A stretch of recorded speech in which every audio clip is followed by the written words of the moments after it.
Welcome back to ILTV on the Hour. I'm Ladar Lazi, coming to you live from Israel, bringing you all the latest headlines from across the region. It's currently 11 a.m. in New York and 5 p.m. here in Israel, where we enter day 13 of the war with Iran. Let's recap all of the latest developments. Missile fire continues today from Lebanon and Iran as Sirens sent millions throughout the country into bomb shelters throughout the day. Missiles were intercepted this morning over Jerusalem area and over central Israel in the afternoon. Overnight, Hezbollah launched more than 100 rockets at northern Israel in a massive barrage in what officials say was a coordinated attack with Iran. Sirens sounded across the north as projectiles struck multiple areas, including a direct hit on a home in the Upper Galilee. 5 people were injured, mostly from shock and flying debris.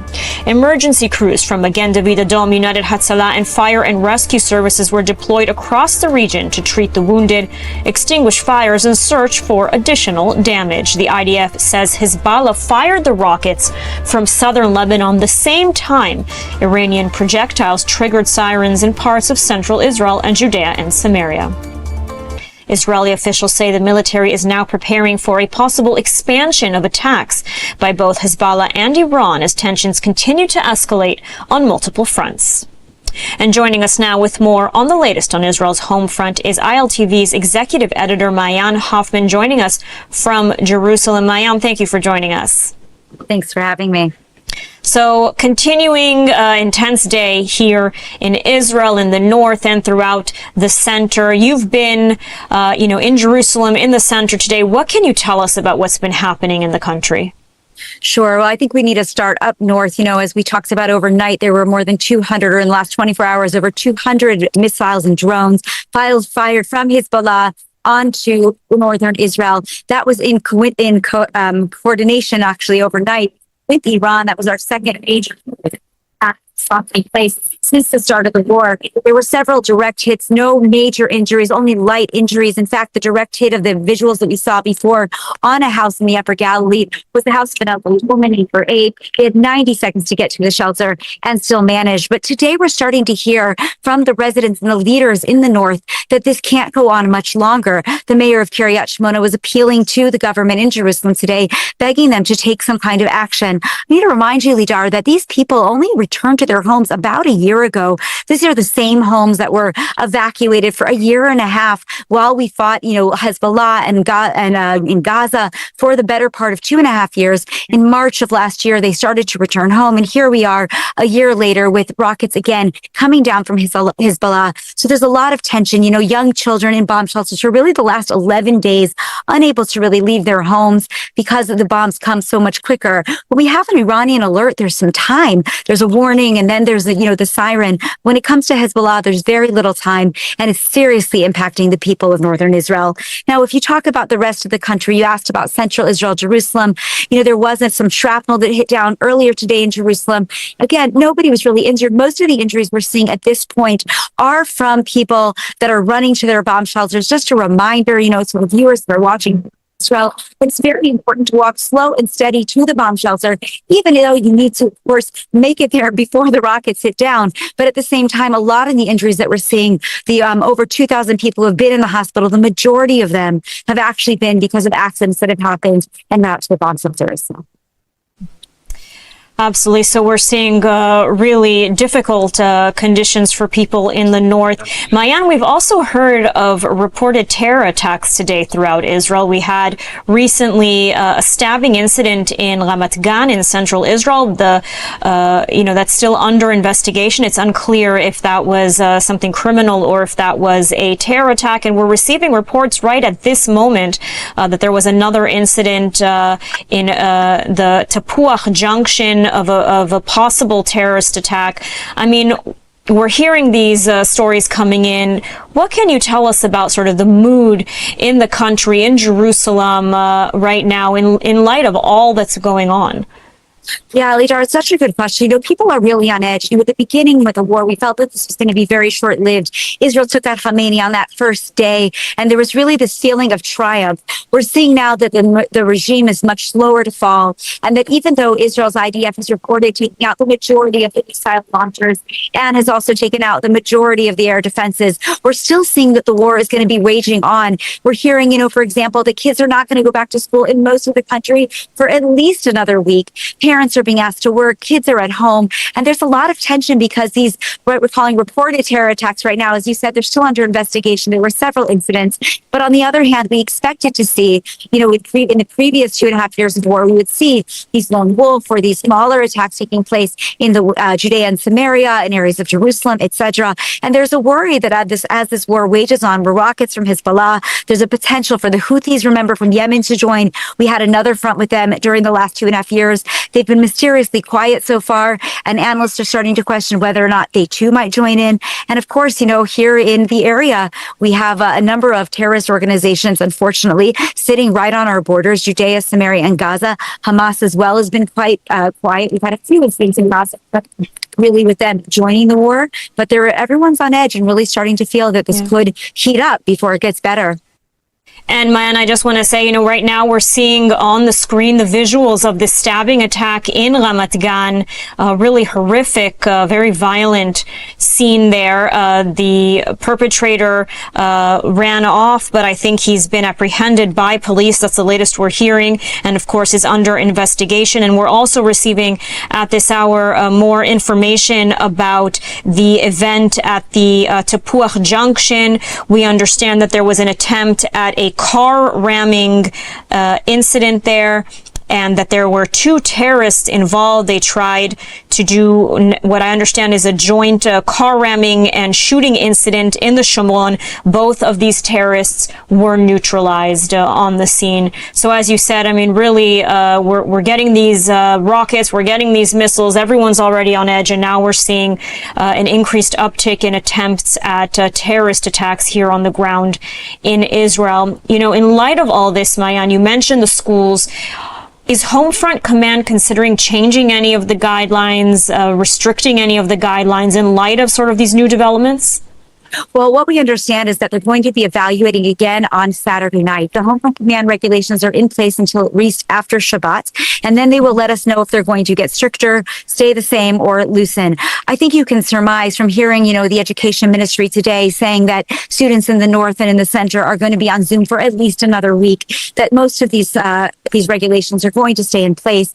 I think also when you're seeing the rockets, as I mentioned, coming from Hezbollah with such little amount of time for people in the north to get to their shelters, that to have then children, for example, in schools would be quite dangerous. One of the reasons for those evacuations during the war was this, and there were some direct hits, if you recall, on schools and preschools in the north during that period when people, of course, were not learning there. But if the kids were learning there, that could have been really, really drastic and detrimental. Absolutely. Mayan Hoffman, thank you so much for joining us and for staying with us through all these latest updates. Thank you, Lidar. And meanwhile, residents across northern Israel, including the Galilee and the Golan, have been urged to stay near their shelters. Local councils and mayors issuing special instructions to minimize their time outdoors, avoid social gatherings. And even ahead of last night's massive barrage on the north, since the war began, Israel has identified more than 450 launches from Lebanon. That's not including the 100 from last night, 250 from Iran, and over 200 drone attacks combined. And so Homefront Commander Shai Klepel said this to the residents of the north. Let's listen. עברנו לילה מאתגר עם מספר אזעקות. אזרחי ישראל בכלל ותושבי הצפון בפרט. עברנו למעלה משנתיים וחצי, שנתיים מורכבות ומאתגרות. פיקוד העורף פרוס בפריסה ארצית רחבה ופועל בשיתוף פעולה עם כלל ארגוני החירום, עם משטרת ישראל, עם קב"א ועם מד"א ועם הרשויות המקומיות. מתוך זה עליתי היום צפונה לשבת עם הרשויות המקומיות ולפגוש בהנהגה ובציבור. פגשתי הנהגה אחראית, מקצועית ואמיצה שמפגינה חוסן בלתי רגיל. אני מודע לאתגרים שהמציאות הביטחונית מציבה לנו.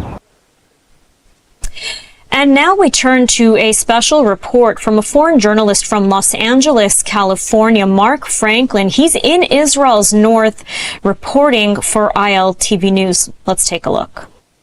If you have been following the latest round of fighting between the U.S. and Israel versus Iran and Hezbollah, you've probably heard reports from Tel Aviv, Jerusalem, Beit Shemesh, Eilat, Haifa, but probably not the small city of Carmiel. We were kind of getting ready for it, for each day we didn't know when it will come, so finally we went to our parents. They have a mamad. My mother, she's more anxious about it, and my father is pretty chill. He go to work and I don't know, he does everything pretty normal. I think we all gotten pretty used to it. Yeah. I think the best thing to do in Carmiel is the schnitzel place over there. It's a famous schnitzel place. A good one. I work here part-time, so sometimes I come to here and sometimes there are alarms. Almost all the people, they say we are willing to pay the price, okay, the price of war, but we want to get results. In Lebanon, we are now conquered for the fifth time. Carmiel, like in all the north of Israel, they're not afraid of the war. They're not afraid of the Hezbollah, the Lebanons, or whatever. The people of Israel, they know that God is with us. You know, God is looking down and said, how stupid can you be? 5 times I'm giving you the land that I promised your ancestors, and then you are what? Giving it back to who and for what?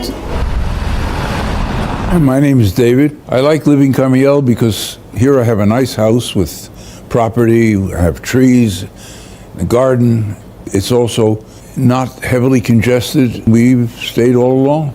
I was with my wife and we were visiting my daughter in a small town called Zichron Yaakov. We were in synagogue when we heard sirens blaring, so we were quite apprehensive and worried about what would be. Well, since I returned to Carmiel, it's been a bit of an exercise. I sleep on the 3rd floor and the shelter is in the basement. I'll have to walk down 37 steps and up 37 steps, sometimes 5, sometimes 8 times a night. During the day we have to go down. We're always worried. We hear loud explosions. We're here. We're not going anywhere. We're just staying here, and we're going to keep our good prayers and thoughts with our soldiers and do the best we can. That's it for Mark Franklin, your stranded videographer from California. Back to you in the studio. Thank you to Mark Franklin, our stranded videographer, as he said, for the report and for bringing us some of these voices from Carmiel, a little town in the north. And moving on, in other news, Regavim has been sounding the alarm for 2 decades, warning about the strategic and security threats posed by illegal Arab construction and other forms of annexation, posing as innocent civilian activity. Tragically, the events of October 7th verified Regavim's worst fears, but the same scenarios and worse can and must be prevented. Regavim works on the ground, in the courts, and in the Knesset to monitor illegal land seizures, defend the rule of law, and safeguard Israel's national lands, especially in key regions like Judea and Samaria. And so at a time when Israel is confronting threats on multiple fronts, protecting these areas is more important than ever. So if you, our viewers, want reliable data and deeper insight into what's happening beyond the headlines, you can scan the QR code on your screen or visit regavim.org and sign up for their newsletter. Learn how you can stay informed and play a role in safeguarding the land of Israel. And moving on, in response to the overnight barrage from Hezbollah, the Israeli military resumed intensive and ongoing airstrikes on Hezbollah targets in Beirut's southern suburbs, including the group's stronghold in the Dakheh. The IDF continues to strike Hezbollah terror infrastructure in Beirut with intense waves of attacks from both the air and the sea. Among the targets struck, terror infrastructure, weapons storage sites, Central Command headquarters, and the Air Force headquarters of the Iranian Revolutionary Guard Corps in Beirut. So far, about 70 terror targets have been struck in the Beirut area, including approximately 50 high-rise buildings used by Hezbollah for terror activities. Several key operatives were also eliminated. Hezbollah placed its terror infrastructure in the heart of Beirut under the cover of the civilian population, much like we saw Hamas do in Gaza. Over the past week, the IDF has ordered the evacuation of residents from most of the Dakhya district in order to protect their safety.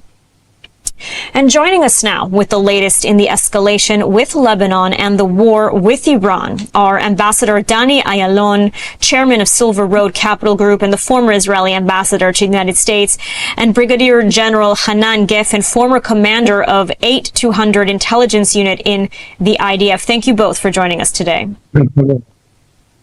So, Hanan, I'd like to start with you. You know, we saw an unprecedented, coordinated attack from Iran and its terror proxy Hezbollah last night.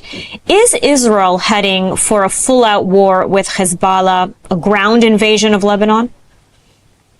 Well, we have to understand that Hezbollah right now has converted into being a military unit of Iranian. It's actually a military, we can consider Hezbollah a brigade or brigade plus as part of the Iranian army. We're still looking into it. Who made the decision? Because Hezbollah is alienated itself from the Lebanese, to the Lebanese people, even from its own base. Right now, there are over 1 million Shiites. His base are on the roads, leaving the southern part because Israel asked them to leave to be safe, and enable Israel to take care of the military parts of Hezbollah, which are right now considered an Iranian unit for whatever it means. The Iranian unit, they are not working on their own. They are part of the Iranian efforts, and I believe that. Well, if you look at the end game, when Iranian will be taken, will stop fighting, whatever the reason will be at that time, Hezbollah will follow. And in the meantime, they have actually distancing themselves from the Lebanese scenery, from the Lebanese people, the Lebanese government, and even from their own people. Now, Dani, turning to you, Hezbollah's capabilities were largely diminished these past 2 years, but it's clear that they've spent the duration of this U.S. brokered ceasefire to rebuild and to rearm. So what is your assessment of the ceasefire? This seems to be a mistake on Israel's part. I mean, what's your analysis of this and of the right way to move forward? Because clearly diplomacy is not working in this case. Yes, well, remember the ceasefire basically was brokered by the United States at the time under the presidency of Biden. And it was after sufficiently degrading the Hezbollah capabilities. So I think Israel willingly went into it. And we have to remember that with this ceasefire, we kept our 5 forward posts, military posts inside South Lebanon, as well as we retained the self-defense rights, and we kept attacking anytime they breached it. Unfortunately, we see that with this type of radical terrorism, whether it's coming from Hamas or from Hezbollah or Iran for that matter, with them there is no compromise. It's do or die. And this is a lesson we have heard and we have learned from the 7th of October. So we have no other choice but going all the way and diminish Hezbollah's capabilities to the best of our ability, with the hope that there is also a political arm here with the strategy, and that is to bring the Lebanese government, and they pretty much have been trying to do that, to outlaw Hezbollah and also to collect their arms, just as the ceasefire initially was prescribing. So this is something that we went opened eyes with, and Hezbollah, it seems like they are taking a page and a chapter from their masters in Tehran, where they go all out in a suicidal mission. So, Danny, I do want to get back to you on the Lebanese government point in just a minute. But Hanan, I want to turn to you first and understand, as we mentioned, Israel really diminished Hezbollah's capabilities over nearly 2 years of fighting. We saw, of course, the famous pagers operation, beepers operation. But what is your assessment of Hezbollah's capabilities today? Well, as left over, we don't know how much. That's the problem. And more than that, Hezbollah was with the help of the Iranian advisor, Iranian experts, has rebuilt some of its capabilities, mainly in, I would say, more northern parts of Lebanon, in the Bekaa Valley, bordering Syria. Just right now, the IDF spokesperson has asked the people of the Shiites down in Lebanon to move further to the north, because we are going to extend our activities there to take some more capabilities out of Hezbollah arsenal. But we have to remember that a great part of it, the big missiles, are hidden in the Bekaa Valley, far away from the Israeli borders, and that has to be taken differently. We hope that the ceasefire we hope it will solve part of the problem.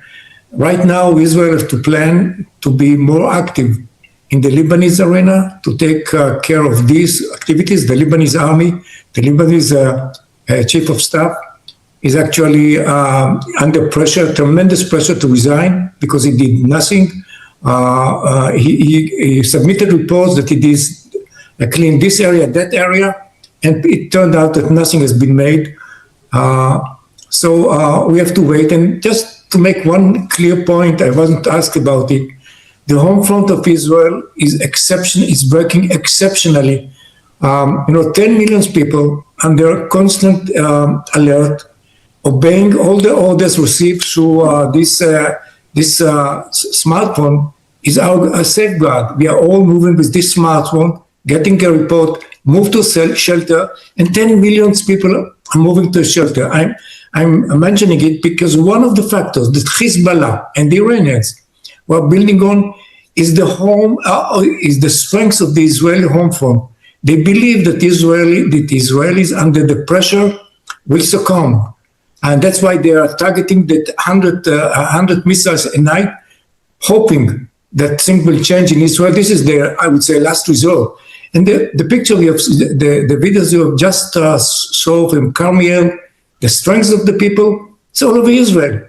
Children, kids, all get used to it. And we have the patience to go through, because we understand that we have seen the Hezbollah, military part of Iran. We understand Iran is the same. And we have to have this patience, and we have this patience. Absolutely. I mean, the resilience of the Israeli home front is important to note.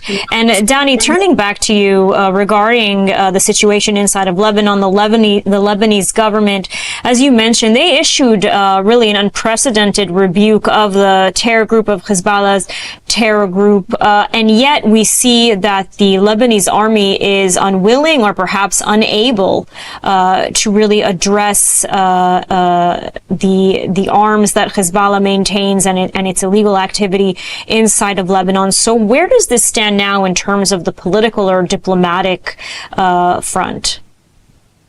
Well, I think that the reasonable people in the government of Lebanon, and also among the population, they all understand that this is a moment of truth. They will never, ever have a better condition or more convenient ones to really regain the Lebanese government sovereignty and actually kick out the Hezbollah. We have to remember that Hezbollah, as a proxy of Iran, of course, took the entire country hostage. Not only they built a very strong military might, terroristic one. They have actually turned from a terror organization to an army, full-scale army of terror. Were much stronger than the Lebanese army. They also have their roots in the political echelons. They have ministers in the government, they have members of parliament, and they do not care about Lebanese interests, but only Iranians. I think this is more evident now, and there is no lost love between them and the people of Lebanon at large. However, there are still a lot of Shiites in Lebanon that would still sympathize with Hezbollah and Iran. Also in the Lebanese army, there are many Shiites fighting there. So it's a very convoluted situation where there is no direct command and control of the Lebanese military. This is where we will have to help them. They cannot do it by themselves. They do get help, certainly from Israel, pounding the Hezbollah, hopefully all the way to render them obsolete. We have the Syrian government of al-Julani actually blocking the border between Syria and Lebanon, so to dry them out from supplies that were coming from Iran. And also what Israel is doing now in the last 2 days is also going after the money, following the money, understanding that their economic infrastructure is the one that sustains them. And so long as they will have no access to funds, I think this is where it will be very difficult for them to maintain all their terrorists, all their operatives that get 5 times more as a salary, as a monthly salary, than a Lebanese army soldier. So by doing all this, pounding them militarily, economically, and politically, I think that pretty soon we will see a shift whereby hopefully they will disappear from the political arena in Lebanon. And Hanan, back to you in terms of the military options. You know, Israel, of course, day 13 of this war with Iran, continuing to strike in Tehran with really historic achievements. But what are Israel's options now as well in terms of Hezbollah, in terms of Lebanon, from a military perspective? Can Israel afford to fight, you know, 2 full fronts of this war, which essentially is what the Islamic regime is hoping, of course? Yeah, the idea of the Iranian planners is to divert the efforts toward Lebanon, letting Hezbollah make the suicide move. But I believe that we see the combined military action in Tehran, very decisive.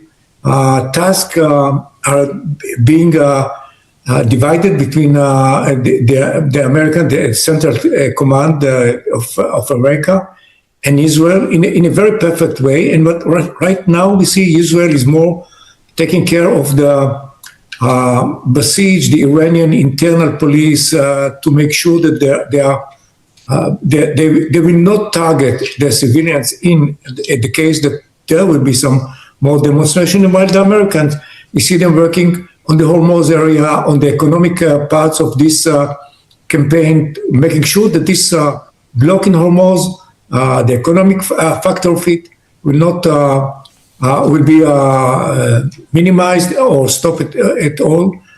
And the big question is right now is I said patient. I would say the word patient, because they expect us, the Iranian Hezbollah, that we will, and we American will ask for an end game, the exit point, this word that shouldn't be heard in the Middle East because they are the worst word that we should pronounce here, because right then the Iranians say, oh, okay, we have won the war. No, they are not going to win the war. And I believe President Trump make it very clear that he wants to see the Iranians, the Revolutionary Guards, asking for peace, begging for peace, and we are not far from that. I believe that we are making a very quick inroads to these situations. Now, Dani, Hanan mentioned President Trump, and we've heard many sort of conflicting statements from him over the past several days. On the one hand, he said that the United States has pretty much achieved most of its military objectives. There's not much left to target. He said, on the other hand, he said that the operation will continue until all of the objectives are fully met. And it's still unclear whether regime change is one of the goals. It isn't a stated goal, but it's been hinted at by both President Trump and Prime Minister Netanyahu. Now, there's also the concern here in Israel that President Trump, in lieu of these statements, could suddenly decide to end the war and sort of announce an end and an American victory. What is your assessment of all of this? Yes, well, with President Trump, there's no telling, which is part of his strength, because he keeps mostly his enemies, but also friends, keep them guessing. But I would say that so far, and notwithstanding the political pressure on Trump, he stays the course. And I believe he would like to see results. He does not want to be remembered as somebody that did not finish the job. And also, I think that the Iranians are challenging him by some provocation where they actually threatening him of death and of defeat. And I don't think this is the way to treat Trump, so long he has overcome both political pressures from within his own party, within the public arena, and we know that this war is not very popular, to say the least, but he's keeping the course, and I believe he will continue to do that. And with the main concern, of course, is the economy, inflation, oil prices, and with that, he has some remedies with opening the strategic reserves.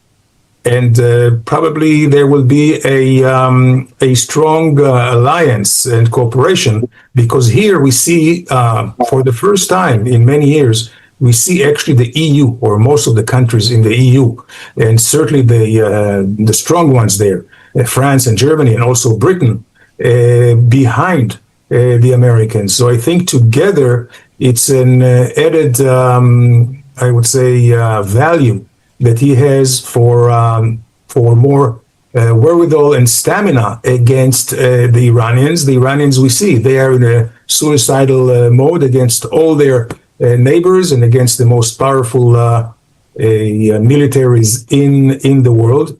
But as we mentioned, with Hezbollah and with the Hamas, they are radical. They rather die or get killed as martyrs, quote unquote, than capitulate. So hopefully they will get their wish. Absolutely. And I do want to say that the UK and France, it did take them a little bit of time to come around, but they did in the end. Ambassador Dani Ayalon, Brigadier General Hanan Geffen, thank you both so much for your analysis today. Pleasure. And today, the war with Iran entered its 13th day, with Israel carrying out some of its most direct strikes yet inside the Iranian capital. The IDF says dozens of Air Force fighter jets struck key regime targets across Tehran and western Iran, including Revolutionary Guard Air Force headquarters, command and control centers, ballistic missile storage sites, and air defense positions. Israel also released footage, it says, shows fighter jets striking Iranian soldiers operating at an IRGC headquarters in central Tehran, the military saying the forces were identified and eliminated within moments. The IDF also struck a compound inside the IRGC's Central Military University, known as Imam Hussein, which the IDF says was being used by regime forces to coordinate operations and to hold command meetings. The military also struck storage and production sites for ready-to-launch ballistic missiles, including missiles intended to target Israeli aircraft operating over Iran. And at the same time, Israel targeted internal security forces, including besieged bases and the headquarters of Iran's intelligence ministry, the regime's primary domestic surveillance and repression agency.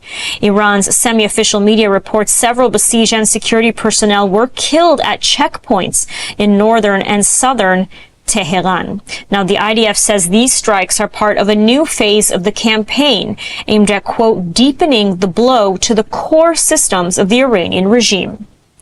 And joining us now with more on the latest in the war and the situation inside of Iran is Camelia Entekhabifal, editor-in-chief of the Independent Persian. Camelia, I hope I pronounced your last name correctly.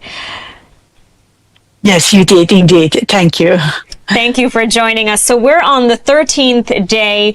That's one day longer than the war in June, the 12-day war with Iran. And I want to hear from you what your assessment of the war is so far. Thank you very much for hosting me. Good evening to the region.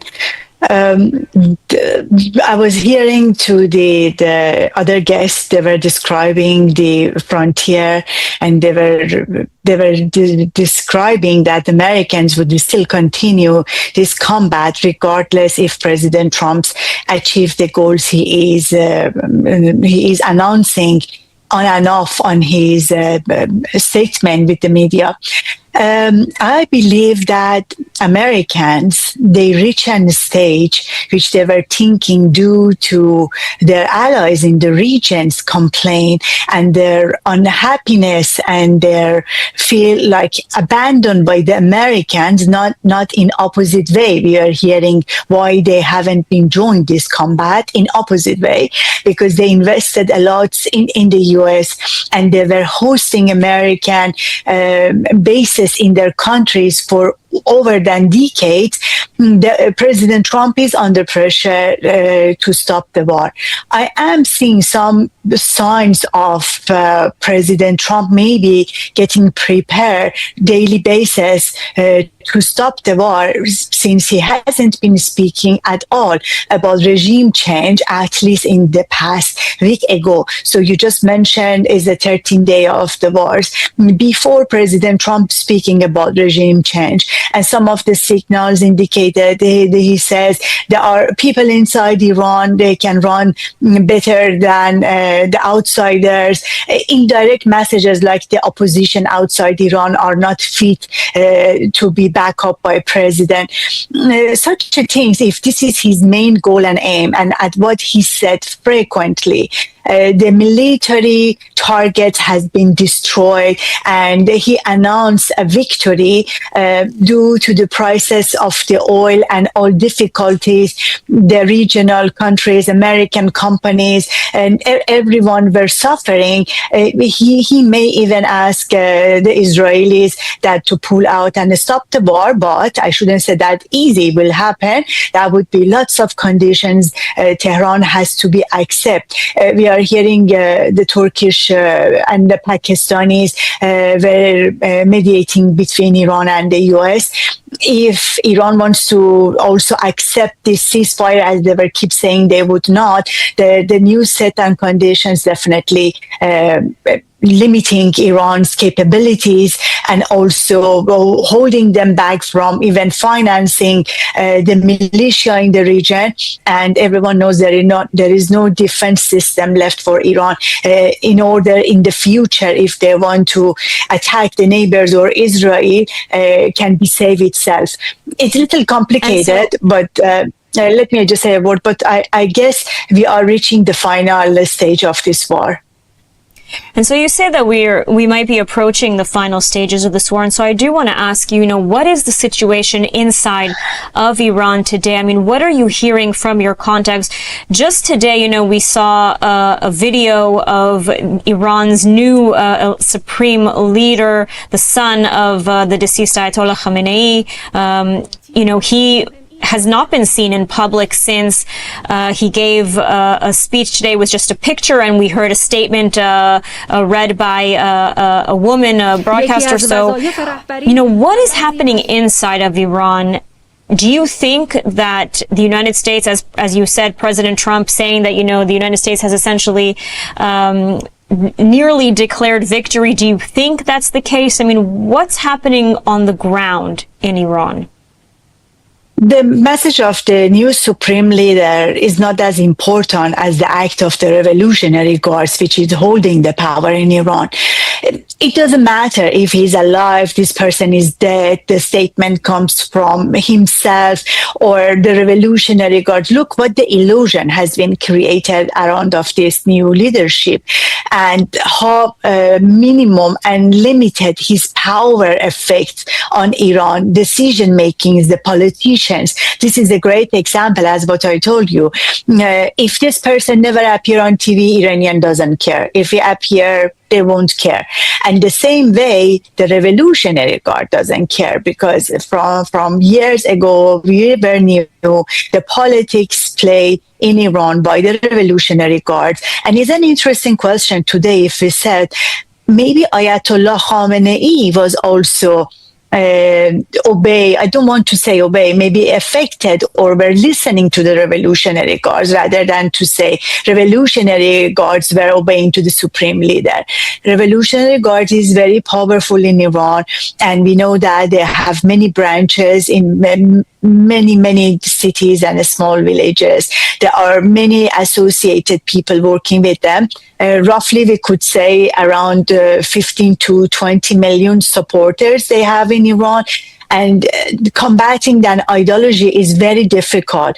A good question I can bring that you up is Hamas. For 2 years and a half almost, right? Israelis were fighting with them inside of a very narrow strip of Gaza. But still these people were resisting or still are alive, and still their fighters were not willing to give up their arms. Fighting ideology is difficult, but making changes in the society by investing on culture, by opening the door to the public, which they can have information about changes and reform, and about the openness and having businesses with the world, is always effective. I am not suggesting this pattern and methodology. It works for Iran because the rest of our society are so sophisticated, they are well educated, and don't forget, Iranians are very nationalistic. There is always one unknown momentum in our society. Iranians get together, stand behind of each other to defend the nation when Iran integrity has been challenged. I believe President Trump understands this, that why the decision of using the courts. We heard many different stories and narratives. They may want to use them as a ground troop supporting American air defense, so on, and then he pulled back from the decision. I believe that he has an advisor, and there are people were telling him this nation is different than other nations, and it can have a backlash rather than helping him to topple the regime. And this is many reasons I believe President Trump now doesn't want to talk about regime change, and he wants to leave it to Iranian. And I know my people, and I'm hearing from Iran, they don't want anything to impose on them. They are waiting for their own momentum to change the regime, and that has to naturally come to the Iranian rather than by force, which the chaotic situation even is not in the favor of the regional countries too. I'm hearing from the region too, they are very, very disappointed and unhappy, and they are doubtful about the future of Iran and what kind of Iran they have to facing after this war. These scenarios is like an open book in front of President Trump, and I believe very much soon, very, very soon, before Iranian New Year, which is March 21st, he would conclude his final decision about Iran. And, we are hearing as well that Israel is started what it's called a new phase of the war, targeting the internal suppression forces, the besieged militias. I mean, what can you tell us about this impact inside of Iran? And do you believe this is really going to pave the way for the people to be able to rise up and overthrow the regime? Yes and no. Yes, because the militants, the bases has been destroyed and they don't have anywhere to go except, as you said, they be at the street and have their stations or the checkpoint at the street. But the street is a place Iranians also were using for their daily life, for grocery shopping, going to banks, and the life, if I wouldn't say totally stop, at least in Tehran, is like now they have half a traffic. But asking Iranian come to street and to get the power or demonstrate, as Israeli officials were saying in the past few days, the right time will come and we will tell you when go to the street. When they are seeing some of these militia are in the civilian clothes, everyone knows under the Revolutionary Guards is Basij, and Basij is like a freelancer associated armed members of the IRGC, which they don't wear the uniform. I can imagine if these people, for having shield and protection, wants to be appear among of the Iranian demonstrators, we can say that would be blood that runs at the streets. Iranians still did not find this trust that when they asked them to come straight, they come because the drones were attacking the bases. They are still not feel so safe that these people, which I just told you a few minutes ago, maybe there are another about 2 million militias having capable holding a gun, they would be among of them. That terms comes to them when the dust has been settled and they can see and review the opportunities. I'm not sure if at this stage, seeing 50 days ago, over than 30,000 Iranian killed, now they want to take another challenges right when the country is at the middle of the war. It's still, this is my prediction, but when it comes to a right time and momentum which they were asking them, we could have another assumption. Absolutely. Well, Camelia, thank you so much for joining us today and for sharing really your unique insights into the situation inside of Iran. Thank you. Thank you. And before we continue, a quick word from our partner. Step into the story of Israel's heartland with Blessed by Israel, where every purchase connects you to the land, the people, and the promise. Taste the sweetness of the promised land in their delicious honeys, or wear the story of the land close to your heart with the stunning Special Places of the Land necklace. Behind each product is a family, pioneers living in Judea and Samaria, crafting beauty and goodness from the soil of the Bible. When you buy their creations, you're not only receiving something extraordinary, you're investing in Israel's future, helping small businesses thrive and communities grow strong. Join a movement that celebrates faith, resilience, and hope. Visit blessedbyisrael.com and use ILTV's special code BLESSISRAEL, that's BLESSISRAEL, at checkout for 10% off on your first order. Be part of strengthening Israel, one purchase at a time. And moving on, Spain has officially withdrawn its ambassador from Israel, deepening a growing diplomatic rift between Madrid and Jerusalem. The ambassador had already been recalled from Tel Aviv last September for consultations after Israel accused Spain of anti-Semitism over policies related to the war in Gaza, and she never returned to her post. But the Spanish government announced that Ambassador Ana Maria Salomon Perez has been formally dismissed from her post following a decree approved by the Council of Ministers and signed by King Felipe VI and the foreign minister. Now, despite the row, Spain says its embassy in Israel will remain open to help evacuate citizens from the region as the conflict continues. Spain has been harshly critical of Israel since the start of the war in Gaza, and the diplomatic break comes amid tensions not only with Israel, but with the United States as well over the war with Iran. Madrid has refused to allow U.S. forces to use jointly operated military bases on Spanish soil for strikes on Iran, a decision that has angered U.S. President Donald Trump. Trump is now publicly calling out Spain. Let's take a listen to what he had to say. No, they're not. I think they're not cooperating at all. Spain, I think they've been very bad. Very bad. Not good at all. We may cut off trade with Spain. You would guide all trade with them? I don't know what Spain's doing. They've been very bad to NATO. They get protected. They don't want to pay their fair share. And they've been that way for many years. Let me give you the good news. Let me give you the good news. The people of Spain are fantastic. The leadership, like you. The leadership, not so good.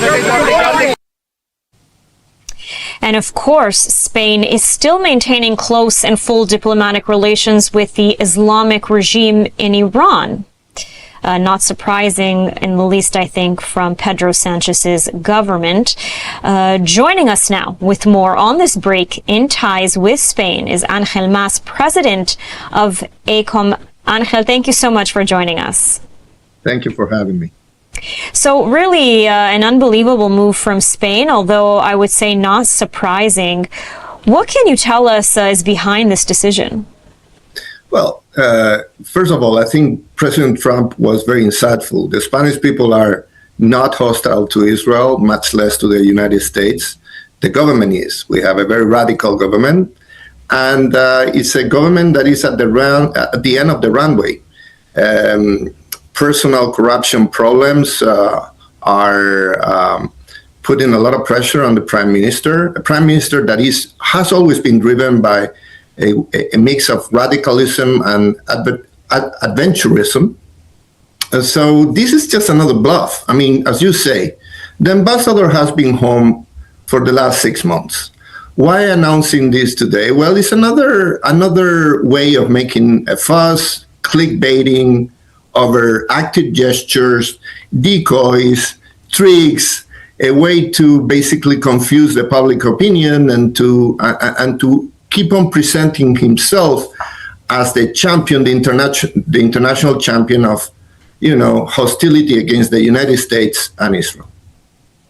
And do you think this move will likely see repercussions for Spain? I mean, we heard President Trump say he might cut off trade with Spain. I mean, what are your thoughts on that? Well, I think the question is no longer whether the United States should impose sanctions on Spain.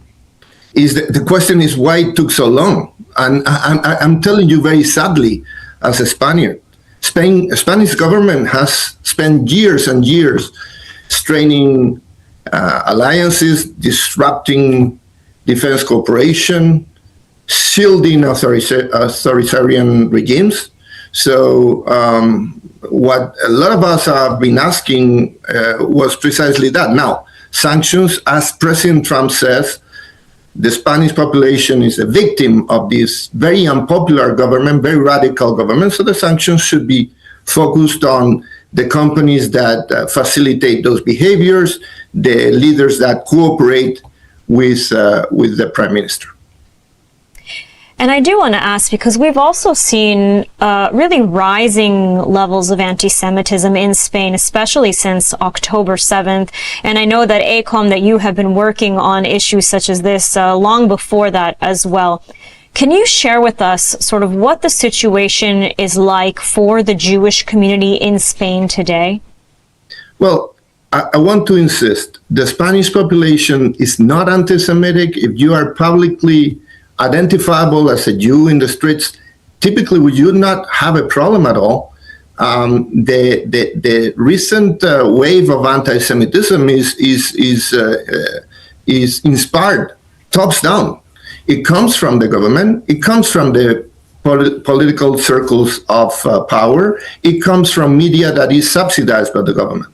Of course, that is permeating through some segments of the society, but in general, it's all a subsidized government, a subsidized movement directed from the government, incited from the power. It's not a grassroots situation. Now, of course, for Jews in Spain, it's tough because when you have the power, the national government that is there to protect minorities, actually inciting hatred against that minority is difficult. We have always been protected by the judiciary, and the judiciary protects us.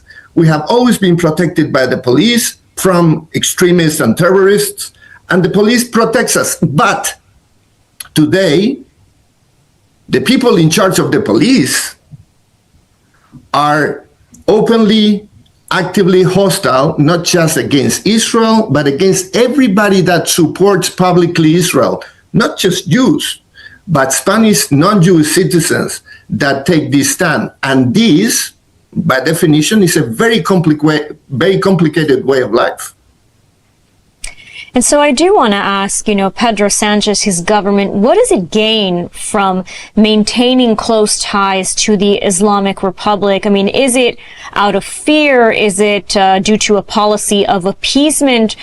Or does he and his government, do they truly support the actions of the Islamic regime? Two things. First of all, there are members of the Spanish government today whose political party was directly financed by the Islamic Republic of Iran as a way to influence the Spanish political system. This is a fact that has been demonstrated, that the police brought up to the courts of justice, and the courts basically said yes, but this was not illegal at the time. So clearly there are political activists that have been earning a salary from the Islamic Republic of Iran that are members of our national government. This is unique across any Western country. As for Sanchez himself and his closest circle, again, he's surrounded by massive political scandals. He has always put his political survival ahead of the strategic interests of Spain or its reputation. He continues his doubling down of his support of any causes or any situations that could create internal conflict, could mobilize his most radical support base, and could distract the rest of the public opinion from the very, very pressing corruption situations that he has to face.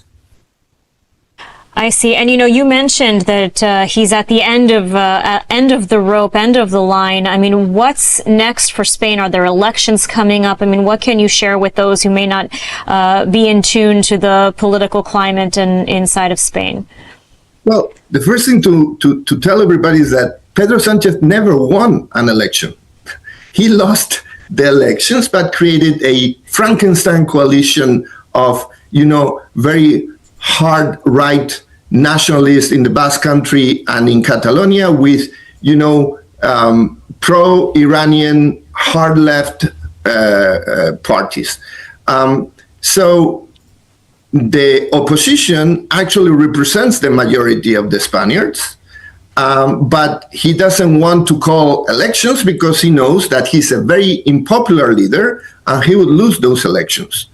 The future for Spain, obviously, is a change of regime, if I may say that, now that we're talking about Iran, a regime that realigns us with the West, that realigns us with our national interests in the western side of the Mediterranean, that aligns us with our closest allies, that is the United States. And by the way, Prime Minister Sanchez has been taking advantage of the fact that Spain has been flying below the radar screen internationally for a long time. We were part of the EU. We would follow whatever the Germans and the French said, and his extremist positions would be disguised in that reality. Now he has taken a leading position in the hostility against the US, and that is making that some of the European leaders are taking notice of that and are realizing that he's actually a liability for the EU and for their own country's relationship with the US. So this is affecting Spain, not just vis-a-vis the US and of course Israel, but vis-a-vis the EU and its main countries. Absolutely. So hopefully a better future in store for Spain and Spanish-Israel relations. Angel Mas, thank you so much for joining us and for breaking it down for us. Thank you very much for having me.